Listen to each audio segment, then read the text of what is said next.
자, 바로 본론으로 들어가 볼까요? 오늘 다뤄볼 내용은 우리들의 가장 일상적인 가족 이야기에서 시작해서 인류 전체 거대한 운명이라는 엄청난 스케일까지 쭉 뻗어나가는 아주 흥미로운 여정입니다. 부모와 자식 사이에 흐르는 에너지의 숨겨진 비밀부터 궁극적으로 우리가 대자연과 사회에 어떤 빚을 지고 살아가는지 그 거대한 구조까지 한번 파헤쳐 볼 텐데요. 시야가 확 트이는 아주 짜릿한 시간이 될 겁니다. 여러분, 우리 집안의 막내들 보면 엄청 예쁨 받잖아요. 흔히들 이걸 부모님의 내리사랑, 그러니까 아주 순수하고 의도적인 사랑이라고 생각하는데요. 근데 과연 진짜 그럴까요? 우리가 당연하게 여겼던 이 막내 프리미엄 뒤에 사실은 아주 냉정하고 수학적인 에너지의 법칙이 숨어 있다면 믿어지시나요? 이걸 이해하려면 원문에서 말하는 아주 핵심적인 개념 하나를 짚고 넘어가야 하는데요. 바로 질량입니다. 여기서 말하는 질량은 저울에 달았을 때 몇 킬로그램이다 하는 그런 물리적인 무게가 절대 아니에요. 인간 관계에서 우리가 주고받는 지식, 보살핌, 그런 상호작용의 퀄리티를 뜻하는 겁니다. 그러니까 우리가 누군가와 나누는 모든 대화, 심지어 아무 말 없이 그냥 묵묵히 쳐다보는 그 눈빛 하나에도 고요한 무게, 즉 질량이 실려 있다는 거죠. 자, 여기서 정말 흥미로운 포인트가 나옵니다. 이 질량의 크기가 극과 극이라는 건데요. 아이의 입에 밥을 꼭꼭 씹어서 넣어주거나 필요한 물건을 사주는 거, 겉보기엔 엄청 헌신적이죠. 하지만 사실 이건 가장 낮은 질량의 상호작용이에요. 반대로 아이가 험난한 세상을 스스로 헤쳐나갈 수 있게 깊은 지혜를 채워주는 것. 이건 부모가 줄 수 있는 가장 무겁고 가장 높은 질량을 쏟아붓는 엄청난 작업입니다. 때로는 따끔하게 혼내거나 그냥 묵묵히 지켜보는 그 압박감조차도 알고 보면 어마어마한 질량이 투입되는 과정인 셈이죠. 그럼 이 에너지가 가족 안에서 어떻게 흐를까 한번 생각해 볼까요? 물이 위에서 아래로 흐르듯 에너지도 자연스럽게 아래로 흐릅니다. 보통 부모님들이 첫째한테 엄청 엄격하잖아요? 기대치도 높고요. 거기에다 높은 질량의 에너지를 꽉꽉 눌러담아 쏟아붓는 거예요. 그러고 나면 어떻게 될까요? 부모도 사람인데 에너지가 훅 빠지겠죠? 결국 다듬어지지 않고 남은 좀 가벼운 에너지만 툭툭 떨어져서 제일 밑에 있는 막내한테 흘러가게 되는 겁니다. 막내한테 한없이 관대해지고 마냥 예뻐만 보이는 이유? 그게 바로 이 에너지의 낙수 효과 때문이라는 거죠. 원문에 나오는 이 구절이 진짜 핵심을 찌르는데요.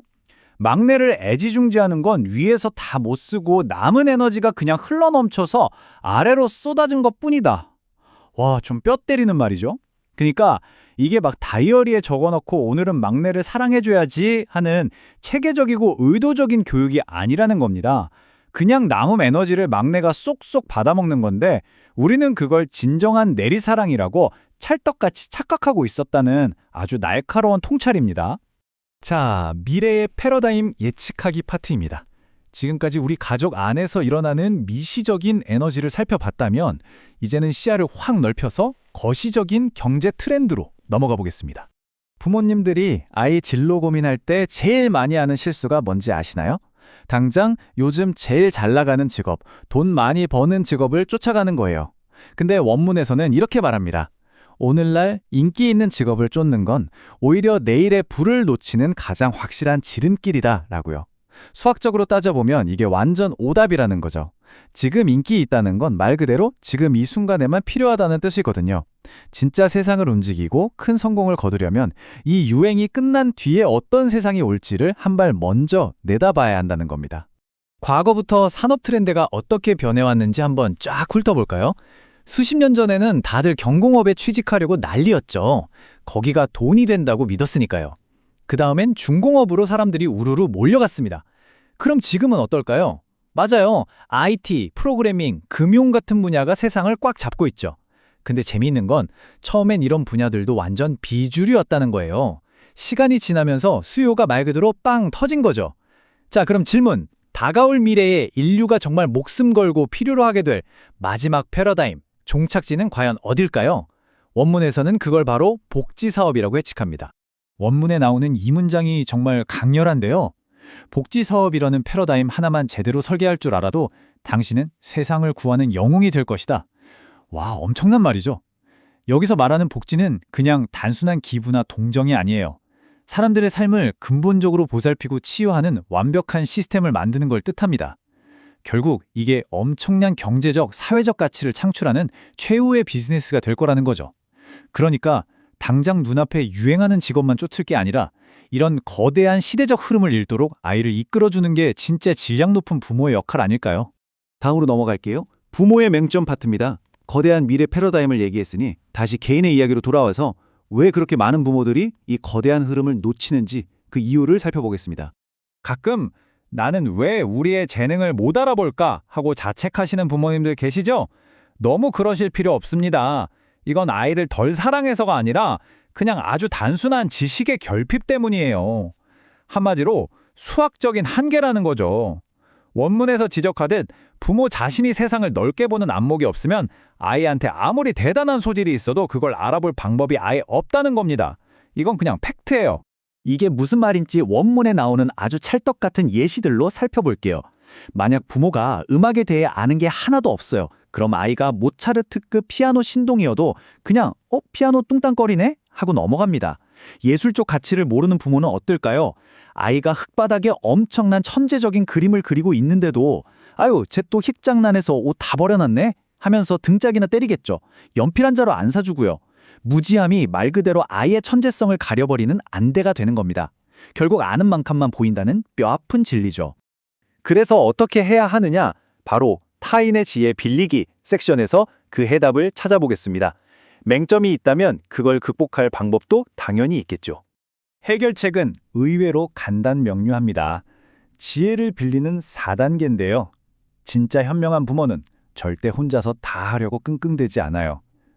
일단 1단계, 내가 잘 모르는구나 하고 자신의 한계를 쿨하게 인정하는 겁니다. 그 다음 2단계와 3단계에서는 진짜 안목 있는 전문가, 즉 나보다 훨씬 질량이 높은 사람을 찾아가서 고개를 숙이고 정중하게 부탁하는 거죠. 우리 아이를 한 번만 제대로 관찰해 주십시오 하고요. 내가 볼 수 없는 걸 타인의 안목을 통해 빌려보는 겁니다.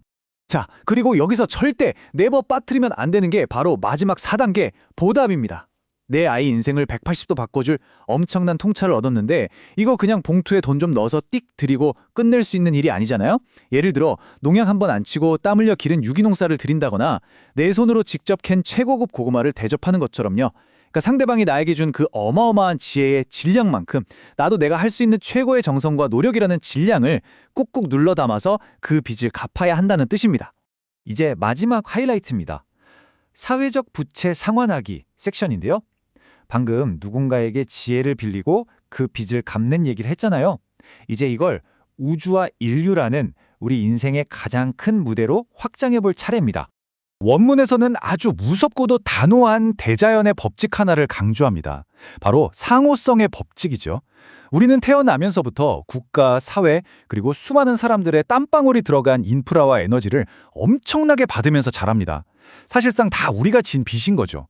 그런데 만약 자기가 받은 그 혜택과 에너지의 질량만큼 사회에 되돌려주지 않고 그냥 나 몰라라 입을 싹 닦는다? 그럼 결국 삶이 엄청 꼬이거나 큰 시련이 닥쳐서 가지고 있던 것까지 다 잃게 된다는 아주 매서운 경고입니다. 그래서 여기서 제일 중요한 포인트가 뭐냐? 우리가 인류와 국가에 진 이 어마어마한 빚을 동네 은행 가서 현금으로 갚을 수는 없잖아요. 우리가 사회로부터 엄청난 인프라와 혜택을 땡겼었다면 그 보답은 바로 인류가 지금까지 단 한 번도 풀지 못했던 아주 거대한 숙제를 하나 시원하게 풀어내는 겁니다. 돈으로는 감히 계산조차 안 되는 사회 전체의 판도를 바꿀 만큼 엄청난 질량의 일을 해냄으로써 그 은혜를 영웅적으로 갚아내는 거죠. 자, 이제 마지막으로 여러분께 아주 묵직한 질문 하나 던지면서 마무리할까 합니다. 여러분은 인류에게 지은 그 빚을 갚기 위해 앞으로 남은 삶 동안 어떤 거대한 문제를 해결해 보시겠습니까? 오늘 우리는 막내 사랑이라는 아주 일상적인 에너지 흐름에서 출발해서 미래의 복지 패러다임을 지나 결국 인류를 향한 사명이라는 엄청난 곳까지 달려왔습니다.